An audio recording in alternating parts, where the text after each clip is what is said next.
ውድ የሃሁ አካዳሚ ዩቲዩብ ቻናል ተከታዮቻችን በያላችሁበት ሰላም እንዴት ናችሁ? ሃሁ አካዳሚ ኦንላይን ትምህርት ቤት ሆኖ በማስተማር ላይ ይገኛል። የምናስተምራቸው የትምህርት አይነቶች አማርኛ፣ እንግሊዘኛ፣ ሂሳብ እንዲሁም ሌሎች የትምህርት አይነቶችን ይጨምራል። በኦንላይን መማርና መከታተል የምትፈልጉ ከታች ባለው ስልክ ደውሉልን። የምናስተምረውም በኢሞ፣ በዋትስአፕ፣ በቴሌግራም እና እንዲሁም እናንተ የምትጠቀሙበት ሶሻል ሚዲያ ይሆናል። እሺ ውድ የቻናላችን ተከታታዮች እንዴት አላችሁ? በያላችሁበት ሰላም ጤና ይስጥልን እያልን ዛሬ ደግሞ ይዘንላችሁ የመጣን በአራተኛ ፊደሎች ቃላትን እንዴት አድርገን መመስረት እንደምንችል እና ደግሞ እንዴት አድርገን ማንበብ እንደምንችል ቃላትን ወይም ፊደላትን እንዴት አድርገን ነው አገጣጥመን ወደ ቃላት ምንቀይራቸው የሚለውን ነገር የምናይበት ቪዲዮ ይሆናል። ለቻናሉ አዲስ ከሆናችሁ ላይክ፣ ሼር፣ ሳብስክራይብ እያደረጋችሁ ለዚህ ቻናል አማርኛ መማር ለሚፈልጉ እንድታደርሱልን በአክብሮት እያሳሰብን ዛሬ የምናየው ቃላትን ምስረታ ይሆናል ማለት ነው።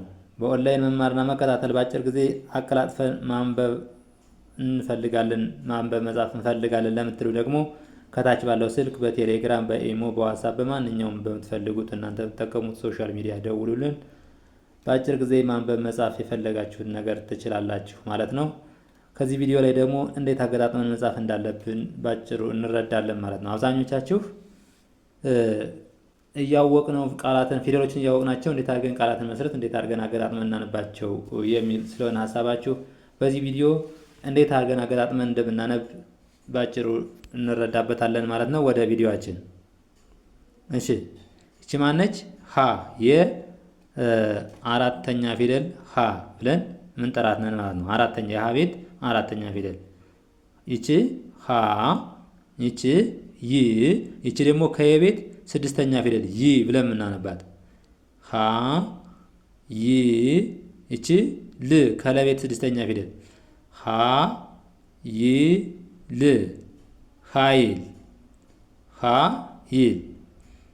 ይቺስ ሀ፣ ይቺ ሳ ከሰቤት አራተኛ ፊደል ሳ ብለን ነው የምናነባት ሳ ሀ ሳ። ይቺ ደግሞ ከበቤት ስድስተኛ ፊደል ብ በአንድ ላይ ሀ ሳ ብ ምን ብለን እናነባዋለን? ሀሳብ ሀሳብ ብለን እናነባዋለን ማለት ነው። ምን ብለን? ሀሳብ ብለን እናነባዋለን። ይሄስ ሀ፣ ይቺ ብ ማናት ናል? እነዚህ ላይ ከበቤት ስድስተኛ ፊደል ብ ብለን የምናነባት። ይቺ ደግሞ ከተቤት ስድስተኛ ፊደል ት ብለን የምናነባት ሀ ብ ት ሀ ብ ት ሀብት ብለን እናነባዋለን። ይቺ ደግሞ ከለቤት አራተኛ ፊደል ላ ነች። በላቃ ስንመሰርት ላ፣ ይቺ ም ከመቤት ስድስተኛ ፊደል ላ ም ላም ብለን እንመሰርታለን። ላም። ይቺስ ላ፣ ይቺ ደግሞ ከከቤት የመጀመሪያ ፊደል ናት። ላ፣ ይቺ ከ በአንድ ላይ ምን ይሆናል? ላ ከ ላከ። እኛውስ ላ፣ እኛው ቀ በአንድ ላይ ላቀ ላቀ ላቀ ብለን እናነባዋለን። ይቺ ደግሞ ከመቤት አራተኛ ፊደል ናት። አራተኛ ፊደል ፊደሎችን ስለዚህ በትክክል ስማቸውን ከጠራ ነው አገጣጥመን ማናነብበት መንገድ የለም። አብዛኞቻችሁ ከዛ ሀሁ ብላችሁ እንዲሁ እያያችሁ ስታነቧቸው በድምፅ ሳትለዩቸው በቅርጽ በድምፅ እያወቃችኋቸው ነገር ግን በቅርጽ ሳትለዩቸው ስለምትቀሩ ነው አገጣጥማችሁ ለማንበብና ለመጻፍ የምትቸገሩት ማለት ነው። ስለዚህ ይችን ፊደል ስታዩ ስንተኛ ፊደል ናት? ከማን የመጀመሪያ ከማን ቤት ናት? ከዛ ደግሞ ስንተኛ ፊደል ናት የሚለውን አውቃችሁ ከመጣችሁ አገጣጥማችሁ ለማንበብ ምንም አይከብድም። ለምሳሌ ስሙን በትክክል አወቃችሁት። ይሄንን ነው። እቺ ማናት? ማ፣ ይቺ ወ፣ ይቺ ቅ። ይቺ ከመቤት አራተኛ፣ ይቺ የመጀመሪያ ወ፣ ይቺ ደግሞ ከቀቤት ስድስተኛ ፊደል ናት። ስለዚህ ማ ወ ቅ ማወቅ። ይኸው ማወቅ ብለን እናነባዋለን። ይሄንን ለምሳሌ እቺ ከመቤት አራተኛ ፊደል ነው ብለናል። ማ፣ ይቺ ለ፣ ይቺ ት ማ ለ ት።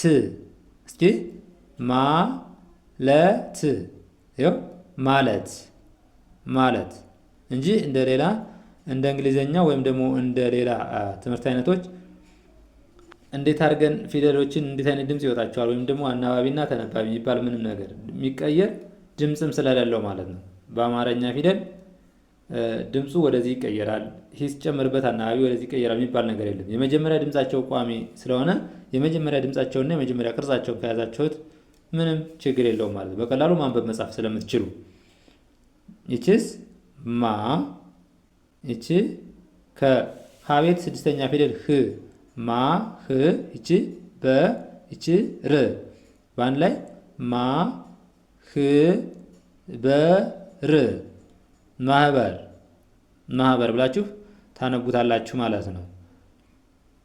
እሺ ይቺስ ራ፣ ይቺ ራ፣ ይቺ ህ፣ ይቺ መ፣ ይቺ ት በአንድ ላይ ማን ይሆናል? ራ ህ መ ት ራህመት።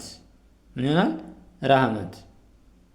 እሺ ለምሳሌ ይችን አንድ ሰው ሩቅ ሆኖ ራቀ ብላችሁ ለመጻፍ ብትፈልጉ ራቀ ራቀ፣ ወይም ደግሞ ሩቅ ነው ራቀ ብላችሁ ለመጻፍ ብትፈልጉ ራ፣ ይኸው ከረቤት አራተኛ ፊደልን ራ፣ ከቀቤት የመጀመሪያ ፊደልን አንድ ላይ አድርጋችሁ ስታነቧቸው ራቀ ራቀ ራቀ ራቀ ብላችሁ ልክ እንደዚህ ትጽፋላችሁ ማለት ነው። እሺ ይቺስ ራ፣ ይቺ በ፣ ይቺ ው በአንድ ላይ ራበው ራበው።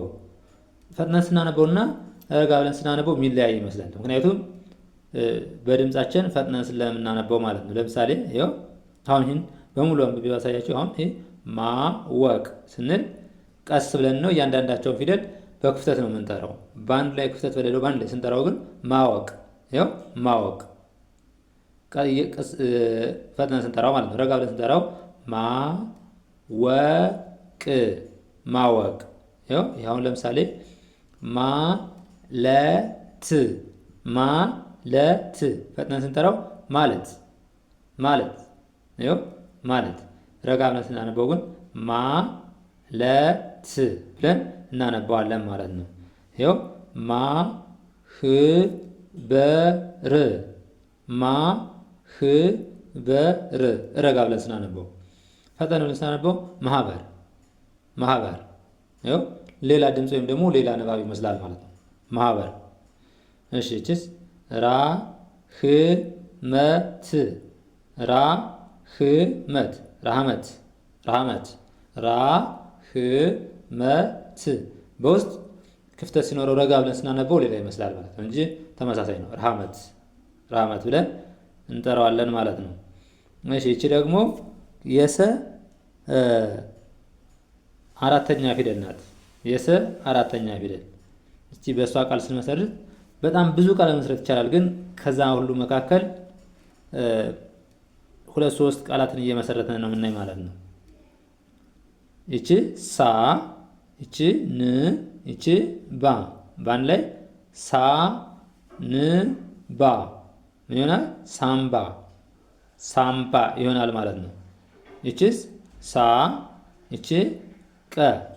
እስኪ በአንድ ላይ በጣም ቀላል ማለት ነው። ይቺ ሳ ቀ ሳቀ ሳቀ። እስቲ ይቺስ ሳ፣ ይቺ ር። እስኪ እነዚህ ማለት ስናነባቸው ምን ይሆናሉ? ሳ ር ሳር ብለን እናነባዋለን። ምን ብለን? ሳር ብለን እናነባዋለን ማለት ነው። እስቲ ይቺ ማናት? ሻ። ይቺ ማናት? ማ። ይቺ ሻ፣ ይቺ ማ በአንድ ላይ ሻ ማ ሻማ ብለን እናነባዋለን። ሻማ ብለን እናነባዋለን ማለት ነው። ሻማ። ስለዚህ መጻፍ ብንፈልግ ደግሞ ሻ ሻ ማለት ከማለት ናት ከሸ ቤት ብለን ሸ ሹ ሺ ሻ ሺ ያልን እየቆጠረን ስንል ሸ ሹ ሺ ሻ አራተኛ ፊደል ላይ ሻ የሚለውን እናገኛለን። ከመቤት ደግሞ ማ አራተኛው ላይ መሙ ሚ ማ።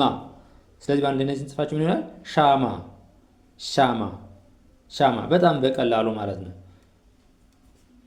እስቲ ይቺስ ሻ፣ ይቺ ከየቤት ይ ስድስተኛ ፊደል ይ ሻ ይ ምን ይሆናል? ሻይ ሻይ። ይቺስ ሻ ይቺ ን ይቺ ጣ በአንድ ላይ ሻንጣ ሻንጣ። እቺ ደግሞ ከቀቤት አራተኛ ፊደል ናት ማለት ነው። ይኸው ቃ። እቺ ደግሞ ከለቤት ማናት? ል ቃ ል ቃ ል ቃል ቃል ብለን እናነባዋለን ማለት ነው። ይህስ ቃ። እቺ ከበቤት ስድስተኛ ፊደል ብ ቃ ብ። እቺ ደግሞ ከለቤት ስድስተኛ ፊደል ድ ቃ ብ ድ ቃብድ ቃብድ ብለን እናነባዋለን። ይህስ ቃ ላ ት በአንድ ላይ ቃ ላ ት ቃላት ቃላት። እሺ ይቺ ደግሞ የበቤት ስንተኛ ፊደል ናት? እግራቸው በግራ በኩል የሚያጥር ወይም ደግሞ እግራቸው ወደ ግራ ሸፈፍ የሚሉ ስንተኛ ፊደሎች ናቸው? አራተኛ ፊደሎች። አሁን አብዛኞቻችን ቅርጻቸው ምን አይነት ቅርጽ እንዳላቸው ስለማናውቃቸው ነው ቆጥረንም ለመጻፍ ምንቸገር። ቅርጻቸውና ድምጻቸውን ከያዛችሁ ባጭሩ ማንኛውንም ነገር ማንበብ መጻፍ ምንም አይከብዳችሁም። ለምሳሌ የመጀመሪያ ፊደል ምንም ቅጽል የላቸውም። ሁለተኛ ፊደሎች ደግሞ ከጎን ከጎን ሁላቸውም ማለት ነው። ሶስተኛ ፊደሎች ወደ ቀኝ በኩል እግራቸው ላይ ሸፈፍ ያለ፣ አራተኛ ፊደሎች ወደ ግራ በኩል ሸፈፍ ያለ ወይም ደግሞ እግራቸው አጠር አጠር ያለ ናቸው ማለት ነው።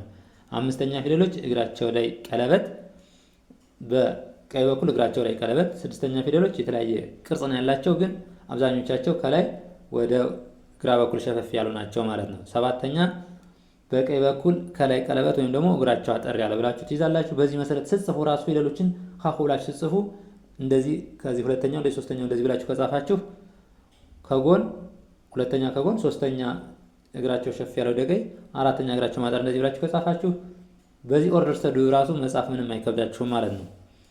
በዚህ ቅደም ተከተል ስትሄዱ ይቺ ማናት? ባ ባ። ይቺ ን ይቺ ክ ባ ን ክ በአንድ ላይ ምን ይሆናል? ባንክ ባንክ። ይህስ ባ ይቺ ህ ይቺ ል ባ ህ ል ባ ህ ል በአንድ ላይ ባህል ባህል።